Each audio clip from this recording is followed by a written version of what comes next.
Welcome to TSAT. This is Eshwar Kumar. ఈ వీడియోలో video national current affairs of April 2026 గురించి discuss చేయబోతూ ఉన్నాం. సో ఇక్కడ ప్రధానంగా మనకి వార్తలు నిలుస్తున్నటువంటి అంశం డీలిమిటేషన్ సంబంధించి న్యూస్లో కనిపిస్తూ ఉంది. దానికి సంబంధించి అసలు డీలిమిటేషన్ తెలుగులో నిజవర్గాల యొక్క పునర్విభజన అని అంటాం. దానికి సంబంధించి గతంలో ఎప్పుడు డీలిమిటేషన్స్ చేశారు, దానికి సంబంధించిన చట్టాలు ఏమున్నాయి, దానికి సంబంధించిన కాన్స్టిట్యూషనల్ అమెండ్మెంట్ యాక్ట్స్ ఏమున్నాయి, అవన్నీ కూడా ఇన్ డీటెయిల్గా మనం డిస్కస్ చేసుకోబోతూ ఉన్నాం. So let us start. Delimitation అంటే నిజవర్గాల యొక్క పునర్విభజన. అంటే ఉన్నటువంటి నిజవర్గాలు ఏవైతున్నాయో లైక్ ఎంపీ ఎమ్మెల్యే కాన్స్టిట్యున్సీస్ ఉంటాయి కదా, వాటి యొక్క బౌండరీస్ని పెంచాలనుకుంటే పెంచడము, తగ్గించాలంటే తగ్గించడము. మరి దీనికి ఈ పెంచేటువంటి తగ్గించేటువంటి కార్యక్రమము క్రైటీరియా దేనిపైన బేస్ అయి ఉంది అంటే పాపులేషన్ పైన బేస్ అయి ఉంది అనమాట, జనాభా పైన. సో జనాభా ఎక్కువ ఉన్నప్పుడు నిజవర్గం యొక్క సైజ్ అనేది తగ్గిస్తారు, జనాభా ఎక్కువ ఉంటే ఒక ప్రాంతంలో. జనాభా తక్కువ ఉన్నప్పుడు నిజవర్గం యొక్క బౌండరీ అనేటువంటిది పెంచుతారు. అర్థమైందా? సో మెయిన్ ఇంటెన్షన్ భారతదేశంలో ఉన్నటువంటి అన్ని నిజవర్గాలు కూడా ఆ పాపులేషన్ అనేటువంటిది సేమ్ ఉండాలి అనేటువంటి ఉద్దేశం అనమాట. అంటే కొన్ని మండలాలను ఒక నిజవర్గాలు యాడ్ చేస్తారు, కొన్నిసార్లు కొన్ని మండలాలను తీసి పడేస్తూ ఉంటారు, కొన్ని గ్రామాలు కలుపుతారు, కొన్ని గ్రామాలు తీసేస్తూ ఉంటారు. సో అలా చేస్తూ ఉంటారు. అలా చేసేటువంటి ప్రాసెస్సే డీలిమిటేషన్ అని పిలుస్తూ ఉంటాం. ప్రధానంగా క్రైటీరియా తీసుకుని పాపులేషన్ క్రైటీరియాని తీసుకుంటూ ఉంటారు.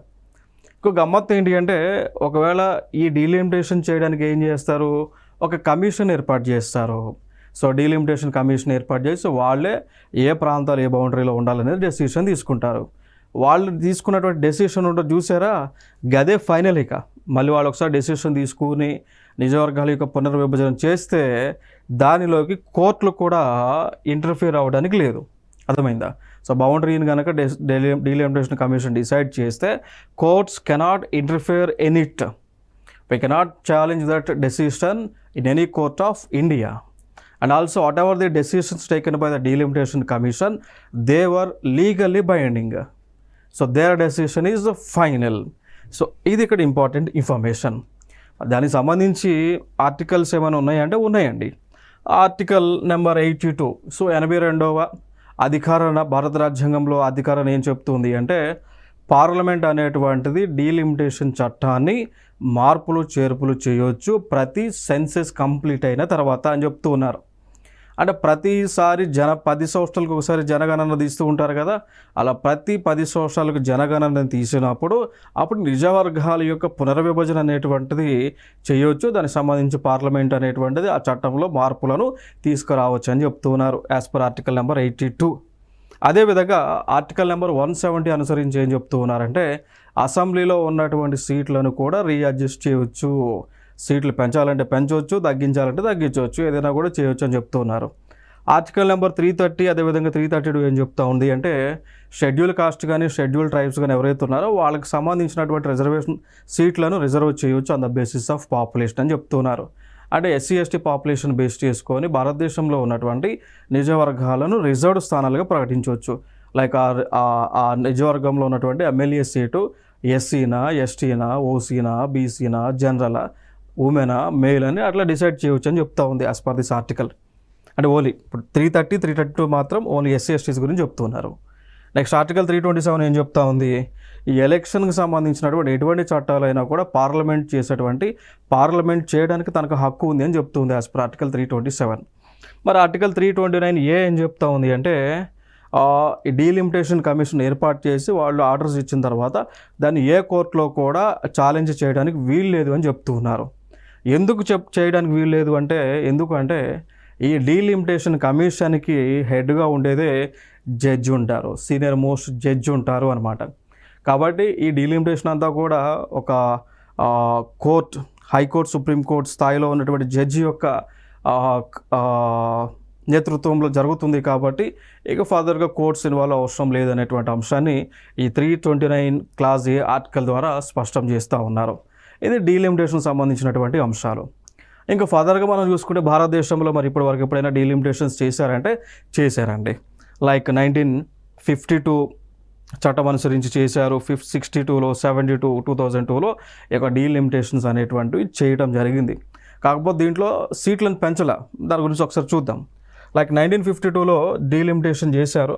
ఆ చట్టం అనుసరించి డీలిమిటేషన్ చేశారు. అప్పుడు ఏం చేశారంటే ఎస్సీ ఎస్టీ రిజర్వేషన్స్ని పెట్టడం చేశారు. దాని తర్వాత 1962లో ఆ యొక్క కాన్స్టిట్యున్సీలను పెంచారు, సీట్లు కూడా పెంచడం జరిగింది. 1962 చట్టం అనుసరించి, 1961 యొక్క సెన్సస్ అనుసరించి. 1972 చట్టం ఏం చేసింది అంటే ఆ సీట్లను అయితే పెంచలేదు కానీ బట్ నిజవర్గాల యొక్క పునర్విభజన చేశారు. అర్థమైందా? సో 1962లో సీట్లు పెంచారు, నిజవర్గాలకు పునర్విభజన చేశారు. 1972లో సీట్లను పెంచలేదు, బట్ నిజవర్గాల యొక్క పునర్విభజన చేశారు. ఇక దాంతోపాటు 42వ రాజ్యాంగ సవరణ తీసుకొచ్చి 1976లో ఈ సీట్లు పెంచే కాన్సెప్ట్ని ఫ్రీజ్ చేసి పడేశారు. అర్థమైందా? సో అదొక అంశం. మళ్ళీ 2002లో డీలిమిటేషన్ యాక్ట్ అనేటువంటి తీసుకొచ్చిన తర్వాత 2001 సెన్సస్ ప్రకారం బౌండరీలను అప్డేట్ చేశారు. అంతే తప్ప కానీ మళ్ళీ సీట్లను ఎక్కడ కూడా పెంచలేదు. ఇక సీట్లు పెంచకుండా ఉండే విధంగా కూడా ఒక రాజ్యాంగ సవరణ తీసుకొచ్చి తద్వారా 2026 వరకు కూడా భారతదేశంలో ఎంపీ ఎమ్మెల్యే సీట్లను పెంచవద్దు అనేటువంటి ఒక డెసిషన్ని తీసుకోవడం జరిగింది. క్లియర్? దానికి సంబంధించినటువంటి అమెండ్మెంట్స్ కొన్ని చూద్దాం రాజ్యాంగ సవరణల్లో. సో 42వ రాజ్యాంగ సవరణ 1976 సంవత్సరంలో తీసుకొచ్చి ఏం చేశారు అంటే లోక్సభ కానీ అసెంబ్లీలో సీట్లు పెరుగుదలని కట్టడి చేశారు, పెరగకుండా జాగ్రత్తలు తీసుకున్నారు. 42వ రాజ్యాంగ సవరణ 1976లో చేశారు. ఓకేనా? మెయిన్ ఉద్దేశం ఎందుకు సీట్లు పెంచొద్దన్నారంటే పాపులేషన్ని కంట్రోల్లో పెట్టడానికి, జనాభా నియంత్రణ చేయడానికి, కుటుంబ నియంత్రణ చేయాలనే ఉద్దేశంతో ఇక్కడ ఎంపీ ఎమ్మెల్యే సీట్లను పెంచలేదు. అదొక అంబిషన్. మళ్ళీ 84వ రాజ్యాంగ సవరణ 2002 ఆ టైంలో తీసుకొచ్చేసి ఇక మీదట సీట్లు పెంపుదల అనేటువంటిది 2026 వరకు కూడా చేయొద్దు అనేటువంటి ఒక రాజ్యాంగ సవరణ తీసుకొచ్చారు. అర్థమైందా? మళ్ళీ 87వ రాజ్యాంగ సవరణ తీసుకొచ్చి 2003 సంవత్సరంలో ఎస్సీ ఎస్టీ సీట్లను అడ్జస్ట్ చేశారు. దానికి పాయింట్ ఆఫ్ వ్యూలో 2001 సెన్సెస్ యొక్క డేటా తీసుకొని ఎస్సీ ఎస్టీ సీట్లను అడ్జస్ట్ చేయడం జరిగింది. అర్థమైందా? సో ఇవి ఇక్కడ ఇంపార్టెంట్ అయినటువంటి ఇన్ఫర్మేషన్. ఇంకా ఫర్దర్గా మనం చూద్దాం. మరి డీలిమిటేషన్ కమిషన్లో మెంబర్స్ ఎవరెవరు ఉంటారు అంటే ఒక వ్యక్తి చైర్పర్సన్గా రిటైర్డ్ సుప్రీంకోర్ట్ ఆఫ్ ఇండియా యొక్క జడ్జి ఉంటారు. అర్థమైందా? సో జడ్జెస్ ప్యానల్ ఉంది దీంట్లో. జడ్జి చైర్పర్సన్గా ఉంటారు. రిటైర్డ్ చీఫ్ సుప్రీంకోర్టు యొక్క జడ్జి చైర్పర్సన్గా ఉంటారు. మిగిలినటువంటి సభ్యులు వచ్చేసి కేంద్ర ఎన్నికల సంఘంలో ఉన్నటువంటి ఎలక్షన్ కమిషనర్స్ ఎవరైతే ఉంటారో వాళ్ళు సభ్యులుగా ఉంటారు. దానితో పాటు రాష్ట్రంలో ఉన్నటువంటి ఎలక్షన్ కమిషనర్స్ ఎవరైతే ఉంటారో వాళ్ళు దీనిలో సభ్యులుగా ఉండటం జరుగుతుంది. అదేవిధంగా అసోసియేట్ మెంబర్స్గా ఎంపీస్, అదేవిధంగా ఎమ్మెల్యేలను కూడా నియమించుకుంటారు, బట్ వాళ్ళు అడ్వైజరీ రోల్లోనే ఉంటారు. ఫైనల్గా ఈ డీలిమిటేషన్ కమిషన్ ఏర్పడి జడ్జిమెంట్ పాస్ చేస్తారు చూసారా, ఆ జడ్జిమెంట్ అనేటువంటిది it is a final, we cannot challenge in any court. So ఇది డీలిమిటేషన్ కమిషన్కి సంబంధించినటువంటి మెంబర్స్కి సంబంధించిన ఇన్ఫర్మేషన్. మరి ఇప్పుడు లోక్సభలో ఇప్పుడున్నటువంటి ప్రభుత్వము, దేశ ప్రభుత్వము, కేంద్ర ప్రభుత్వము ఈ డీలిమిటేషన్ బిల్ 2026ని లోక్సభలో ప్రవేశపెట్టింది. సో పెట్టిన తర్వాత మరి ఓటింగ్ జరగాలి కదా. ఓటింగ్ జరగాల్సి వస్తే మరి దానికి సంబంధించి ఓటింగ్లో పాల్గొంటే ఈ బిల్లుకి, ఈ కాన్స్టిట్యూషనల్ అమెండ్మెంట్ బిల్, డీలిమిటేషన్ బిల్లుకి సంపూర్ణ మద్దతు రాలేదు, అలా వీగిపోయింది. సో అలా ఇటీవల కాలంలో అధికారంలో ఉన్నటువంటి ప్రభుత్వం మనకి పార్లమెంట్లో బిల్లు పెట్టినప్పుడు వీగిపోయింది చూసారా, పాస్ అవ్వకుండా ఉంటుంది చూసారా, అదే ఫస్ట్ బిల్లుగా మనం చెప్పొచ్చు రీసెంట్ టైమ్స్లో. మరి దీనికి సంబంధించి ఈ డీలిమిటేషన్ బిల్లుకి సంబంధించి ఓట్లు 278 మెంబర్స్ ఎస్ అని చెప్పారు, 278 మంది ఎస్ అని చెప్పారు, 211 మంది నో అని చెప్పడం జరిగింది. టోటల్గా సభ్యులు వచ్చేసి దీనిలో 489 మంది ఓటింగ్లో పాల్గొన్నారు. 543 మందికి 489 మంది ఓటింగ్లో పాల్గొనడం జరిగింది. దాంట్లో ఎస్ చెప్పిన వాళ్ళు 278, నో చెప్పిన వాళ్ళు 211 చెప్పడం జరిగింది. మరి ఈ బిల్లు ఎందుకు పాస్ అవ్వలేదు అంటే ఇది ఈ డీలిమిటేషన్ బిల్ అనేటువంటిది స్పెషల్ బిల్లు కాబట్టి దీనికి మెజారిటీ ఆ హౌస్లో ఉన్నటువంటి, టోటల్ హౌస్లో ఉన్నటువంటి మెంబర్స్ ఉంటారు చూసారా, వాళ్ళలో 2/3 ఉండాలి. అర్థమైందా? సో 2/3 మెజారిటీ అనేటువంటిది ఉండాలి. కాబట్టి 2/3 అంటే ఎంత ఉండాలి? 326 ఉండాలి. 2/3 అంటే 326 మెంబర్స్ ఎస్ చెప్పాలి. బట్ ఇక్కడ ఎస్ చెప్పిన వాళ్ళు ఎంతమంది 278 మెంబర్స్ మాత్రమే ఎస్ చెప్పారు. అంటే దాదాపుగా డెఫిషియన్సీ ఉంది కదా, దాదాపుగా ఒక 48 మెంబర్స్ ఇంకా అవసరం ఉంది. కాబట్టి అందుకోసమే మనకి మెజారిటీ లేనందువల్ల బిల్ అనేటువంటిది పార్లమెంట్లో లోక్సభలో వీగిపోవడం జరిగింది. సో అలా డీలిమిటేషన్ బిల్ ఇప్పుడు వీగిపోయింది. సో అది ఇంపార్టెంట్ ఇన్ఫర్మేషన్. ఇంకా ఫర్దర్గా ఇంకొక అంశం మనకు బాగా న్యూస్లో ఉంది. కాన్స్టిట్యూషనల్ అమెండ్మెంట్ బిల్లుని తెలుగులో రాజ్యాంగ సవరణ బిల్ అని పిలుస్తూ ఉంటారు. దానికి సంబంధించినటువంటి మనకి ఆర్టికల్స్ ఏమున్నాయంటే, లైక్ లోక్సభలో ఈ కాన్స్టిట్యూషనల్ అమెండ్మెంట్ బిల్లుని ప్రవేశపెట్టవచ్చు, అదేవిధంగా రాజ్యసభలో కూడా పెట్టవచ్చు. అంటే లోక్సభలోనే పెట్టవచ్చు, రాజ్యసభలో ఎక్కడైనా కూడా దాని బిల్లుని మనము తీసుకురావచ్చు, ప్రపోజ్ చేయవచ్చు, పెట్టవచ్చు యాజ్ పర్ ఆర్టికల్ 107 ప్రకారం. అయితే ఇక్కడ ఆ బిల్లు అనేటువంటి రాజ్యాంగ సవరణ బిల్లు కాబట్టి కొన్ని సందర్భాల్లో ఆ బిల్లుకి స్పెషల్ మెజారిటీ ఓటింగ్ అనేటువంటిది రావాల్సి ఉంటుంది. యాజ్ పర్ ఆర్టికల్ నెంబర్ 368 368 అధికారాన్ని అనుసరించి ఆ బిల్లుకి స్పెషల్ మెజారిటీ ఓటింగ్ రావాలి. స్పెషల్ మెజారిటీ ఓటింగ్ అంటే ఏంటి అంటే 2/3 of members present and voting. అంటే ఇక్కడ మీనింగ్ ఏం రావాలండి, ఆ సభలో ఎంతమంది అయితే పాల్గొంటారో, టోటల్ మెంబర్స్ ఎంతమంది అయితే ఆ ఓటింగ్లో పాల్గొంటారో ఆ ఓటింగ్లో పాల్గొన్నటువంటి వారిలో 2/3 ఎస్ చెప్పాలి. 2/3 ఎస్ చెప్పాలి. అర్థమైందా? ఆ సభలో ఉన్నటువంటి వాళ్ళలో 2/3 ఎస్ చెప్పాలి. దానితో పాటు ఆ ఎస్ చెప్పినటువంటి వాళ్ళు ఉంటారు చూసారా, టోటల్గా అది ఆ హౌస్ కెపాసిటీలో 50% కంటే ఎక్కువ ఉండాలి. అర్థమైందా? Like 2/3 of members present and voting. అది అంటే ఫర్ ఎగ్జాంపుల్ మనకి ఆ సభలో ఎంతైతే పాల్గొంటారో ఆ పాల్గొన్న వాళ్ళలో 2/3 అంటే 3/2 ఎస్ చెప్పాలి. ఆ ఎస్ చెప్పిన వాళ్ళలో ఎంత ఉండాలి, ఆ హౌస్ కెపాసిటీలో 50% + 1 ఉండాలి. అలా ఉంటేనే అది ఆ బిల్ అనేటువంటిది పాస్ అవుతుంది యాజ్ పర్ ఆర్టికల్ నెంబర్ 368. ఇప్పుడు ఫర్ ఎగ్జాంపుల్ తీసుకుంటే మనం ఉదాహరణగా తీసుకుందాం. ఇప్పుడు పార్లమెంట్లో టోటల్ మెంబర్స్ అని వచ్చి స్ట్రెంత్ వచ్చేసి 540 అనుకుందాం. అంటే యాక్చువల్గా 543, అందుకంటే ముందు 545 ఉండేది. అందుకంటే ముందు అంటే లైక్ అసలు మ్యాక్సిమం ఎంత ఉండొచ్చు అంటే 550 మెంబర్స్ మ్యాక్సిమం లోక్సభలో మెంబర్స్గా ఉండొచ్చు. అయితే భారతదేశంలో 545 ఉన్నారు. ఆ 545లో 2 ఆంగ్లో ఇండియన్స్ ఉన్నారు. సో ఆంగ్లో ఇండియన్స్ యొక్క ప్రాతినిధ్యం ఈ రోజున లేనందున, వాళ్ళ జనాభా భారతదేశంలో లేనందున ఆ 2 సీట్లు తీసేస్తే ఫైనల్గా ఇప్పుడు మనకి పార్లమెంట్లో లోక్సభలో 543 మంది ఉండటం జరిగింది. సో ఇప్పుడు నేను క్యాలిక్యులేషన్ పాయింట్ ఆఫ్ వ్యూలో నేనేం చేశానంటే 540 అని ఉదాహరణగా తీసుకుంటే ఆ 540లో 2/3 అంటే ఎంత అంటే 360 మెంబర్స్ ఉండాలి. 360 మెంబర్స్ సపోర్ట్ చేయాలి 2/3 అంటే. అర్థమైందా? బట్ ఇక్కడ సపోర్ట్ చేసింది ఎంత ఉన్నారు, 293. కాబట్టి తక్కువ ఉన్నారు, కాబట్టి ఆ బిల్ అనేటువంటిది వీగిపోతూ ఉంటుంది. సో ఇక దానికి సంబంధించి కొన్ని మెజారిటీస్ చూద్దాం. ఇక్కడ like we can see that simple majority అని అంటాం. టైప్స్ ఆఫ్ మెజారిటీలో సింపుల్ మెజారిటీ అంటే లైక్ టోటల్లో ఎంతమంది అయితే సభ్యులు పార్టిసిపేట్ చేస్తారు. ఫర్ ఎగ్జాంపుల్ 300 మంది ఓటింగ్లో పార్టిసిపేట్ చేస్తే దాంట్లో 50% కంటే ఎక్కువ ఉండాలి. అంటే ఎంత 50% అంటే 150 + 1 టోటల్గా 150 మెంబర్స్ 151 మెంబర్స్ కనుక సపోర్ట్ చేస్తే ఆ బిల్ అనేటువంటిది పాస్ అవుతుంది. అలా ఈ సింపుల్ మెజారిటీ దేంట్లో తీసుకుంటారంటే ఆర్డినరీ లాస్కి సంబంధించి తీసుకుంటారు. దాని తర్వాత ఇంకొక మెజారిటీ ఉంటుంది, దాన్ని అబ్సల్యూట్ మెజారిటీ అని అంటారు. సో దీనిలో టోటల్ స్ట్రెంత్లో 50% ఉండాలి. లైక్ ఇప్పుడు ఫర్ ఎగ్జాంపుల్ హౌస్ యొక్క స్ట్రెంత్ వచ్చేసి 543 అనుకుందాం.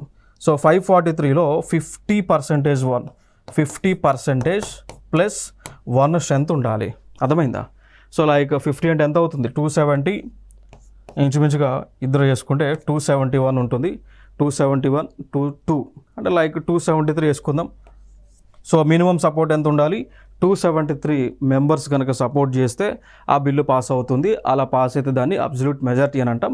అలా ఈ మెజారిటీ దేంట్లో తీసుకుంటారంటే గవర్నమెంట్కి సంబంధించి ఇంపార్టెంట్ బిల్స్ ఏవైతే ఉన్నాయో దాంట్లో తీసుకుంటారు. ఇంకొక మెజారిటీ ఉంటుంది, దాన్ని ఎఫెక్టివ్ మెజారిటీ అని అంటాం. సో అది 5th ఎఫెక్టివ్ మెజారిటీ అని అంటాం. సో ఇది మనకి జనరల్గా దాన్ని వైస్ ప్రెసిడెంట్ స్పీకర్ రిమూవల్ కోసం ఈ యొక్క ఎఫెక్టివ్ మెజారిటీని తీసుకుంటాం అనమాట.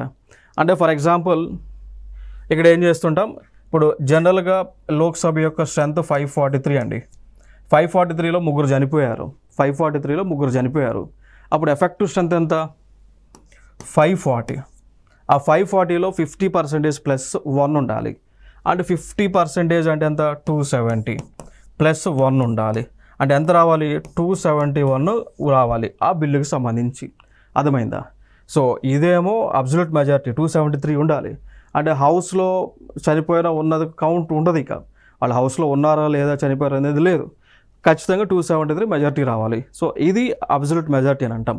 అఫెక్టివ్ మెజారిటీ అంటేనేమో చనిపోయిన వాళ్ళని కూడా తీసి పడేస్తే, లేదా రిజైన్ చేసి ఉంటారు కదా వాళ్ళ కౌంట్ తీసేయాలి.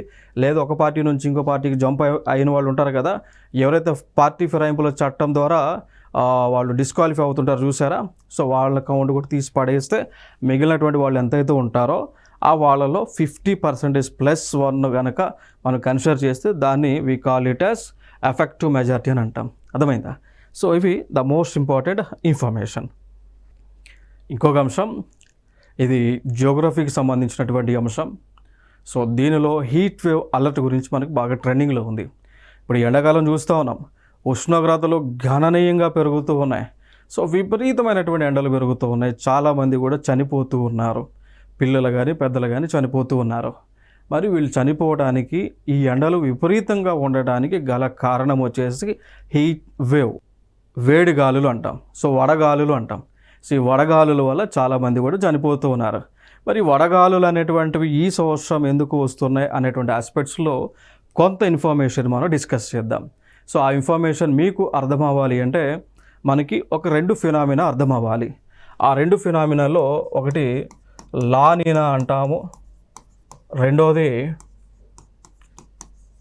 ఎల్ నీనో అంటాం. అయితే ఇక్కడ లా నీనా అనేటువంటి ఒక ఫినామినా ఏదైతే ఉందో దీన్ని యాక్చువల్గా స్పానిష్ భాషలో లా నీనా అంటే లిటిల్ గర్ల్ అని అంటాం స్పానిష్ భాషలో. ఎల్ నీనో అంటే స్పానిష్ భాషలో లిటిల్ బాయ్ అని పిలుస్తూ ఉంటాం. సో సాధారణంగా మనకి భారతదేశంలో చూసుకుంటే లా నీనా ప్రతినిత్యం కూడా ప్రతి సంవత్సరం కూడా వస్తుంది. బట్ ఎప్పుడో 2 సంవత్సరాలకు, 5 సంవత్సరాలకు, 6 సంవత్సరాలకు, 7 సంవత్సరాలకు ఎప్పుడో ఒకసారి లా నీనా కాకుండా ఎల్ నీనో అనేటువంటి ఫినామినా వస్తుంది అనమాట. సో ఇక్కడ మనకి లా నీనా అనేటువంటి ఫినామినా వస్తే భారతదేశంలో పుష్కలంగా వర్షాలు పడుతూ ఉంటాయి, కరువులు ఉండవు. ఈ ఎల్ నీనో అనేటువంటి ఫినామినా వచ్చినప్పుడు భారతదేశంలో వర్షాలు రావు, విపరీతమైనటువంటి ఎండలు వస్తూ ఉంటాయి, వడగాళ్ళు వస్తూ ఉంటాయి, వేడి గాలులు వస్తూ ఉంటాయి, మనుషులు చనిపోతూ ఉంటారు. ఉష్ణోగ్రతలు సగటు కంటే దాదాపు 2 డిగ్రీలు 3 డిగ్రీలు ఉష్ణోగ్రతలు పెరుగుతూ ఉంటాయి. ఎప్పుడండి? ఎల్ నీనో వచ్చినప్పుడు. ఆ ఎల్ నీనో కాకుండా ఇంకా టెంపరేచర్, సాధారణంగా టెంపరేచర్ కంటే, అంటే ఎల్ నీనో వచ్చే టైంలో టెంపరేచర్ కంటే ఇంకా ఎక్కువ టెంపరేచర్ కనుక పెరిగితే, that is like temperature increase 2 degrees కంటే ఎక్కువ పెరిగినప్పుడు ఆ సమయంలో మనకి సూపర్ ఎల్ నీనో అని వస్తుంది. ఆ సమయంలో సూపర్ ఎల్ నీనో అంటాం. క్లియర్? ఆ సమయంలో సూపర్ ఎల్ నీనో అంటాం. అలా ఈ 2026 సంవత్సరము సూపర్ ఎల్ నీనో సంవత్సరంగా ప్రకటించబడింది. అండ్ సూపర్ ఎల్ నీనోగా ప్రకటించారు అంటే దాని అర్థం ఏంటి అంటే భారతదేశంలో ఈ ఎండాకాలంలో సగటున ఉండేటువంటి ఉష్ణోగ్రతల కంటే 2 డిగ్రీల ఉష్ణోగ్రతలు పెరుగుతాయి, గణనీయంగా ఎండలు ఉంటాయి అని అర్థము అనమాట. వర్షాలు కూడా ఆలస్యం అవ్వచ్చు, పడకపోవచ్చు, పడినా తక్కువ పడవచ్చు అని చెప్తా ఉంది. సో అందుకోసమే ఈ సంవత్సరాన్ని భారతదేశంలో ఎల్ నీనోగా, సూపర్ ఎల్ నీనోగా గుర్తించడం జరిగింది. అర్థమైందా? సో గది అంశం. మరి ఇప్పటివరకు నేను చెప్పిన కాన్సెప్ట్స్ ఓకే. అసలు లా నీనా అంటే ఏంటి, ఎల్ నీనో అనేటువంటి అంశం ఏంటో ఒకసారి డిస్కస్ చేద్దాం. So let's have a look an it. ఇక్కడ ఉన్నటువంటి దేశం ఏదైతే ఉందో ఆ దేశం కదా కాంటినెంట్, ఖండము. ఈ ఖండాన్ని మనము సౌత్ అమెరికా అంటాం. ఆ ఖండాన్ని సౌత్ అమెరికా అని అంటాం.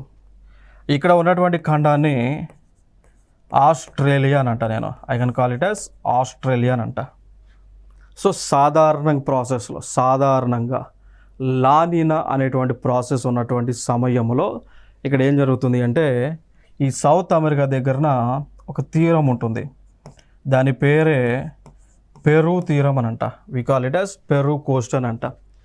అర్థమైందా? సో ఈ తీరం దగ్గర ఈ సముద్ర ప్రవాహాలు వస్తూ ఉంటాయి. దానికి కరెంట్స్ అని అంటాం. సముద్ర ప్రవాహాలు, ఓషన్ కరెంట్స్ అని అంటాం. ఈ సముద్ర ప్రవాహాలు అనేటువంటివి సాధారణంగా చూసుకుంటే ఇక్కడ శీతల సముద్ర ప్రవాహం ఏర్పడుతుంది. అంటే కోల్డ్ కరెంట్ అనేటువంటిది ఏర్పడుతుంది. అంటే నీరు అనేటువంటిది ఎలా ఉంటుంది, కోల్డ్ ఎయిర్, చల్లనైనటువంటి నీరు ఈ ప్రదేశంలో ఉంటాయి. అంటే ఉష్ణోగ్రతలు ఇక్కడ చల్లగా ఉంటాయి అన్నమాట. అర్థమైంది సాధారణంగా. సో అయితే మరి ఇక్కడ చల్లగా ఉన్నప్పుడు ఈ ఆస్ట్రేలియా దగ్గరన కొంతమేర వామ్ కరెంట్స్ ఉంటాయి. వెచ్చనైనటువంటి లేదా ఉష్ణ సముద్ర ప్రవాహాలు ఉంటాయి. లైక్ వామ్ కరెంట్స్ అనేటువంటివి ఉంటాయి. అర్థమైందా? అంటే నీరు ఇక్కడ వెచ్చగా ఉంటుంది, నీరు ఇక్కడ చల్లగా ఉంటుంది. ఆస్ట్రేలియా దగ్గర నీరు వెచ్చగా ఉంటుంది, పెరు దగ్గర నీరు చల్లగా ఉంటుంది. మనకు ఒక అంశం మనకు గుర్తుపెట్టుకోవాలి, స్టాండర్డ్ ఇన్ఫర్మేషన్ అన్నమాట. ఎప్పుడైనా కానీ నీరు చల్లగా ఉండి ఒక దగ్గర చల్లగా ఉండి ఇంకో దగ్గర వెచ్చగా ఉన్నప్పుడు అక్కడ ఏమవుతుంది అంటే ప్రెషర్ వేరియేషన్ ఉంటుంది. లైక్ నీరు చల్లగా ఉన్న దగ్గర ప్రెషర్ అనేది హై ప్రెషర్ ఉంటుంది, నీరు వెచ్చగా ఉన్న దగ్గర అల్పపీడనం అనేటువంటిది ఏర్పడుతుంది. మనకు ఒక స్టాండర్డ్ డెఫినేషన్ తెలుసు. ఇక గాలి అనేటువంటిది ఎప్పుడూ కూడా హై ప్రెషర్ నుంచి లో ప్రెషర్కి వెళ్తుంది. అంటే గాలి అనేటువంటిది అత్యధిక పీడనం నుంచి అల్పపీడనం వైపు ప్రయాణిస్తూ ఉంటుంది. అర్థమైందా? ఒకవేళ అదే గాలి చల్లనైనటువంటి ప్రాంతం నుంచి వెచ్చనైనటువంటి ప్రాంతానికి వెళ్తున్నప్పుడు ఆ గాలి అనేటువంటి తనతో పాటు తేమను తీసుకుపోతూ ఉంటుంది. అంటే వర్షం వచ్చేటువంటి ఛాన్స్ కలిగి ఉంటుంది అన్నమాట. సో ఈ పాయింట్ ఆఫ్ వ్యూలో మనకు ఈ పెరు తీరం నుంచి వెచ్చనైనటువంటి గాలులు, వాటిల్ని నేను ఏమంటానంటే ట్రేడ్ విండ్స్ అని అంట. I can call it as trade winds. దానిని వాణిజ్య పవనాలని పిలుస్తాం. We can call it as వాణిజ్య పవనాలు లేదా ట్రేడ్ విండ్స్ అని అంటాం. సో ఈ సిచ్యువేషన్లో ట్రేడ్ విండ్స్ అనేటువంటివి హై ప్రెషర్ నుంచి లో ప్రెషర్కి వెళ్తాయి. ఎప్పుడైతే ట్రేడ్ విండ్స్ అనేటువంటివి హై ప్రెషర్ నుంచి లో ప్రెషర్కి వెళ్తూ ఉంటాయో ఆ క్రమంలో ఈ ప్రాంతంలో మేఘాలు ఎక్కువగా ఏర్పడి ఈ ప్రాంతంలో ఆస్ట్రేలియాలో వర్షాలు అనేటువంటివి ఎక్కువగా పడుతూ ఉంటాయి. మరి ఆస్ట్రేలియాలో వర్షం పడినప్పుడు దాని యొక్క ప్రభావం అనేటువంటిది ఇండియా పైన కూడా ఉంటుంది. అంటే ఇక్కడ ఇంచుమించుగా ఉన్నటువంటి ఇండియా మ్యాప్లో అయితే ఇక్కడ ఉంది కానీ బట్ అటుపక్క చూస్తే ఇక్కడ ఇండియా. సో అప్పుడు ఆస్ట్రేలియాలో వర్షాలు పడినప్పుడు దాని యొక్క ప్రభావం ఇండియాలో కూడా ఉండి ఇండియాలో వర్షాలు అనేటువంటివి పడుతూ ఉంటాయి అన్నమాట. అర్థమైందా? సో ఇది సాధారణంగా జరిగేటువంటి ఫినామినా. ఈ ఫినామినాని ఏమంటామంటే we can call it as law Neena అని నేను పిలుస్తూ ఉంటాను. ఇది సాధారణంగా జరిగింది. సో లా నీనా జరిగినప్పుడు ఈ ఫినామినా ప్రతి సంవత్సరం కూడా జరుగుతుంది కాబట్టి భారతదేశంలో విపరీతంగా వర్షాలు పడుతూ ఉంటాయి, ఆస్ట్రేలియాలో వర్షాలు పడుతూ ఉంటాయి. ఈ పెరు తీరం దగ్గర లేదా సౌత్ అమెరికా దగ్గర ఈ ప్రాంతంలో వర్షాలు అనేటువంటి పడవు. ఎందుకు పడవంటే గాలులు అనేటువంటి ఇక్కడ నుంచి ఇటు వస్తున్నాయి కాబట్టి ఆ గాలుల యొక్క ప్రవాహం ఇక్కడ నుంచి ఏడు దాకా ఉంది కాబట్టి ఇక్కడ వర్షాలు పడతాయి, ఇక్కడ వర్షాలు పడవు. దీనికి ఆపోజిట్లో జరిగేదే ఎల్ నీనో అంటాం. సో ఎల్ నీనో టైంలో ఏమవుతుంది, what will happen during L నీనో ఫేజ్లో ఏమవుతుంది, రివర్స్ అవుతుంది. రివర్స్ ఎలా అవుతుంది, ఇక్కడ కోల్డ్ వాటర్ ఉన్నది కాస్త వామ్ వాటర్గా మారిపోద్ది, ఇక్కడ వామ్ వాటర్ ఉన్నది కాస్త కోల్డ్ వాటర్గా మారిద్ది. కాబట్టి ఇప్పుడు ఇక్కడ లో ప్రెషర్ ఉన్నది కాస్త హై ప్రెషర్గా మారిద్ది, ఇక్కడ హై ప్రెషర్ ఉన్నది కాస్త లో ప్రెషర్ మారిద్ది. మనకు ఒక ఫినామినా తెలుసు. ఆ ఫినామినా ఏంటి, గాలులు అనేటువంటివి హై ప్రెషర్ నుంచి లో ప్రెషర్కి వెళ్తుంది అనేది ఒక ఫినామినా తెలుసు. కాబట్టి గాలులు అనేటువంటివి హై ప్రెషర్ నుంచి లో ప్రెషర్కి వెళ్ళడం ద్వారా అప్పుడు ఏమవుతుంది, ఇప్పుడు వర్షం వచ్చేటువంటి పవనాలు ఎడిపోయినాయి, ఆస్ట్రేలియా దగ్గర నుంచి సౌత్ అమెరికా దగ్గరికి పోయినాయి. అంటే ఇప్పుడు వర్షం ఎక్కడ వస్తుంది, మేఘాలు ఇక్కడ ఏర్పడతాయి కాబట్టి, అంటే ఇక్కడ ఏర్పడతాయి కాబట్టి వర్షం ఇప్పుడు సౌత్ అమెరికాలో వర్షం వస్తుంది.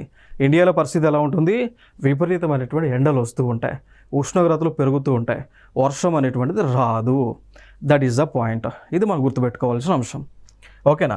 సో లా నీనా ఫినామినా వచ్చినప్పుడు భారతదేశంలో విపరీతమైనటువంటి వానలు ఉంటాయి, ఎల్ నీనా ఫినామినా వచ్చినప్పుడు భారతదేశంలో విపరీతమైనటువంటి ఎండలు ఉంటాయి, అదేవిధంగా సౌత్ అమెరికాలో విపరీతమైనటువంటి వర్షాలు ఉంటాయి.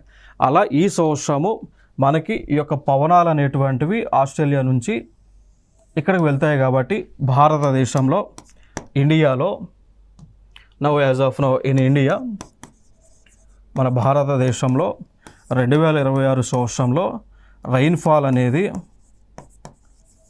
వర్షం అనేది లో ఉండాలి, చాలా తక్కువ ఉండాలి వర్షం అనేటువంటిది, లేకపోయినా నో అయినా ఉండొచ్చు. టెంపరేచర్ అనేటువంటిది ఎలా ఉంటుంది, చాలా ఎక్కువ టెంపరేచర్ ఉంటుంది భారతదేశంలో. ఈ కాన్సెప్ట్నే ఎల్ నీనో అంటాం.